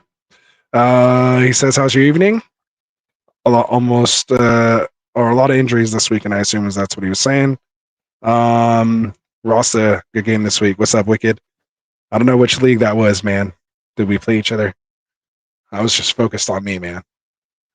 I'm sure we did. I think we're in the Geetzing League. I don't know. Oh no, I think it was the Got Left League. It's one of those leagues. Too many leagues. But I'm going through them. I'll be going through them soon here. See who I lost to and see what's going on. So let's see. What is your project on or projection on steals or steal? We kind of talked about it if you want to go back to the running back situation, but just real quickly, we think he might be more like the plotter, maybe the goal line guy, short yardage. P Ryan's more your PPR target. I think it's kind of just in summary, right? What we said about Steele. Yeah. Yeah, it's probably not going to break away a lot. And with the offense that they have, they probably don't really need to go through the running back. They just put it on Mahomes and let him just start picking offenses apart. See, he's even sad, just sadly. He just traded Neighbors for DJ Moore last week. Yeah, that's a tough trade because Caleb looks almost just as bad as Daniel Jones right now. Unfortunately, yeah, he was an honorable mention on one of my followers this week. Kirk O'Chain's just warming up. Yep, there he goes. We're almost done here. Go ahead. Andre says, "Who's a receiver you guys think I could realistically get with a Rashad White and Neighbors package?" Oh, so now he's. Well, I'm gonna always tell you try for someone like Jamar Chase, right? That's like a total buy low type candidate. See if you can capitalize on that, especially if the other guy has maybe a little bit of running back issues. Maybe just lost Pacheco for 6 to 8 weeks. Maybe he could deal with Rashad in a little groin situation and might say, 18 targets is more than Jamar Chase has had, even if they are coming from Daniel Jones. But I would start with Chase and kind of just work my way down with AJ Brown, who's hurt right now, missing multiple weeks. Like just start kind of from there and, just kind of work your way down the list. I would stay away from Pacheco, though. I'd stay away from Puka and Cup right now. But those other two I would definitely go for. What about you, Frank? Who else are you trying to target with that type of package? Sure, I'd try to target like a Chris Godwin. Ooh, that's a good name. Yeah, I think that's where you're kind of reach for. I don't think you're going to be able to get like the Nico. I would actually rather prefer Evans. But I would maybe settle for Godwin. I don't think you can get Evans. I think you can settle for Godwin's. I might even go for Brandon Ayuk, especially now with this whole Debo being down and everything that's going on over there. Hold on 1 second. I'm dying. Give me a second. You're good. So let me see. Other wide receivers that you could potentially take a look at. Maybe you can get someone like Rashee Rice with that type of package. I doubt it. You're probably not getting Marvin Harrison Jr. with it. You probably could have got it last week if you had made that offer. Maybe you could buy low on Amon-Ra St. Brown if that owner is kind of freaking out right now. I would do something like that. Again, AJ Brown. Maybe you can go after Garrett Wilson, and maybe even get a little something more on top of Garrett Wilson, even in return. And I'd say that's kind of about it. Other than that, like, would you take someone like Olave or like Drake London? Like, would you take guys like that over Neighbors? Like, they were going basically like the same round. They're around the same place, so. Yeah, I think I would just stick with Neighbors and just try to rely off that volume, especially in full PPR. Yeah, that's going to help in full PPR because you're going to get. He's getting so peppered. That's about it. I hope that's a good enough list for you there, Andre. Hopefully that was enough to hit that subscribe button for us here. We got Nino back in here saying, but would you trade Devonta for Rashee Rice? Yeah, give me Rashee Rice. Yes, get Rashee Rice. Although I do have to stand a little bit corrected on Adams. He had a good week, but granted, he was saved by a touchdown like right at the end and some weird miracle comeback that they somehow pulled off. If not, he wouldn't have had like 110 and a touchdown. So you can kind of come at me, but I'm still not buying it. Brock Bowers, I'm buying into that. not buying Devontae still. So do you think Dalton will have any fantasy impact, or is Carolina just a lost cause at this point? I think Andy Dalton helps out Deontay Johnson a little bit more, as well as Adam Thielen. I think that's going to help them two out a little bit. But other than that, I mean, maybe like in super flex leagues, just to give you a guy, if you're trying to get by until Love or someone gets back. But honestly, I think there's probably a handful of, like, if you drafted heavy wide receiver and like a hero RB build in a super flex, you might be able to throw. Like, would you rather play Andy Dalton or like Brian Thomas Jr. in your super flex? Brian Thomas Jr. Right? So like that's what I'm saying. Like there's a certain level of guy that I would almost probably play ahead of time until I like see it. Like if Andy starts putting up 25-point games, then okay, then you could throw him in there. But if you just ask me next week, Brian Thomas Jr. or Andy Dalton in my super flex, I'm probably gonna roll Brian Thomas Jr. for the first week and see what happens. So that's just me. We said appreciate the advice, the real fantasy goats, man. So we appreciate that, man. Not too bad. Last time I think we went 1:38, not too much longer here. I got to a lot of questions from you guys. We really appreciate it. That's what it's all about. Injuries. Yeah, for sure. A lot of injuries, ton of things going around. Again, let us know what you thought about the new segment here tonight. Let us know if you like the risers and fallers discussion, or if you prefer us to bring back the top performers in game balls. Do you guys kind of like that little recap and knowing who the top 5 were for the week, and kind of who we want to point out as our top guy of the week? So yeah, just let us know. Leave us a comment. Of course, drop it here in the chat for us. Before we get out of here, we do have to tell you guys about the folks that made that live Q&A section happen, or segment happen. Our boys over at trophysmack.com. So, really there's no other better way to kind of celebrate a fantasy championship by getting a ring like this, or even like a belt, a chain. They have even just your regular type trophies, but these aren't just regular trophies. They're fully customizable, a ton of different options. So make sure you guys go down in the description, use that link for trophysmack.com, and you can browse the different variety of different trophies and things that they do have. Again, all fully customizable to be able to take your league to the next level. So make sure you guys check it out. Use that promo code GetRight at checkout, and that helps support the channel. So again, we appreciate those folks over at trophysmack.com. They're awesome, man. And I have one of the rings here myself, and a couple belts not too far from me. So we'll see how it goes. All right, man. So other than that, you want to tell them about our folks, or their affiliate channels here, and so boy Tycoon coming on tomorrow night and all that? We got guys at Fantasy Tavern over here. As Anthony just mentioned, Tycoon's in here as well with the Fantasy Boardroom coming in tomorrow. We got Phil Ruskin here with the Extra Point. We also soon to come in was Cody and Zach with the Sweet Life of Football. So we got all kinds of guys. Check them all out on the description, right? There's their links and everything else. You can subscribe to them or just watch them on our channel as well. So support our other partners that we have here that are putting out content for you guys literally almost daily here. So if there's anything you guys need, let us know. The feedback's appreciated. Again about the new segments today and what we got going on in the show. Yeah, thank you for watching. For sure. Please like. Absolutely. Well said, man. Yeah, no, well said. So we'll get out of here, man. I'll leave it at that. From all of us here at Get Right, again, we appreciate it. Best of luck to you on your waiver wire ads. Go fill out your team, start throwing some trades out there. We've seen how things can change just in 1 week with our perspectives. So again, get out there and let's play this game. Let's have fun, and let's just hope no one else gets hurt, man. So from all of us here at Get Right Fantasy, for Dustin, for Classic Mike, for Tycoon, of course, my boy Frank right here, from our boys Phil and Kendall. We appreciate all you guys. I hope I didn't miss anybody. Jack, Cody, all the guys here at Get Right, man. We appreciate it. You guys have a good evening, and Frank and I will be back here with you guys on Wednesday for roster management, buy, sell, trade targets. Sure. Let's get out of here, Frank. Peace out.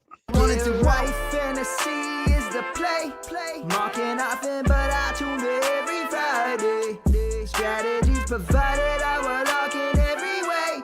So go